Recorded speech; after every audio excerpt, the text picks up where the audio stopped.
Que les réseaux apprenants, c'était apprendre ensemble. Donc vous l'avez vu dans le livre, on s'est beaucoup inspiré bien sûr des travaux de Sol France, mais aussi du Peter Singé et autres. Et nous, à la SNCF, avec Jean-Pierre, voilà, c'est la définition que l'on en donne, et qui est une définition assez récente finalement. Elle a encore changé il n'y a pas très longtemps, puisqu'on apprend toujours.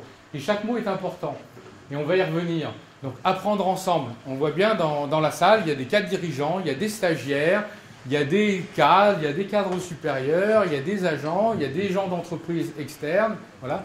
Et donc on a tous le souhait d'apprendre ensemble, et donc apprendre de notre chef, mais que notre chef apprenne de nous, que nous on apprenne de nos pairs, etc.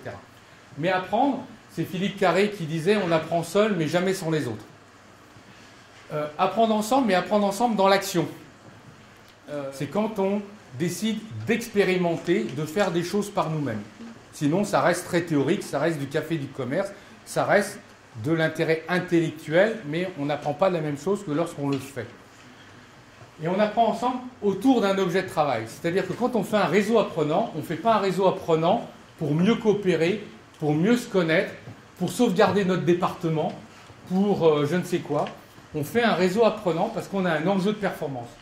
On a des TGV à faire partir à l'heure, on a du chiffre d'affaires à développer, on a des indices de satisfaction client à gagner. C'est qu'on ne peut être acteur dans ces réseaux apprenants que dans son cercle d'influence. En tout cas, on canalise vers les cercles d'influence. Ça, c'est extrêmement important. Ça évite de faire de la surpromesse. La définition d'un changement, c'est de passer d'un état stable à un autre état stable. On n'est pas dans cette dimension dans les réseaux apprenants. On est sur la transformation. Et la définition de la transformation, c'est quoi ? C'est de passer d'un état stable à un état instable, inconnu. Tiens, demain, Bruxelles peut décider quelque chose. Google peut devenir notre premier concurrent. Tiens, on nous demande d'être copains avec RFF alors qu'on se tirait la bourre depuis 15 ans. Bon. Et donc, comment on va aller vers ça? Et puis demain, notre chef, il va peut-être décider autre chose. Donc la cible, elle va bouger. Donc quand on est dans cette transformation, c'est Michel Bon de France Télécom qui le disait, il disait « Mettez-moi mes 200 000 collaborateurs debout ». Parce qu'ensemble, on va y aller. S'ils restent assis à attendre la prochaine version du référentiel avant de bouger, on est mort avant. Voilà. Et donc, dans les réseaux apprenants, ce que l'on propose, c'est ça, c'est aux collaborateurs qui le veulent, de co-construire ce changement. Et donc, du coup, en co-construisant ce changement, ils commencent à produire la solution.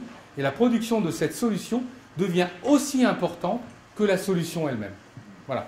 C'est vraiment le principe des démarches apprenantes.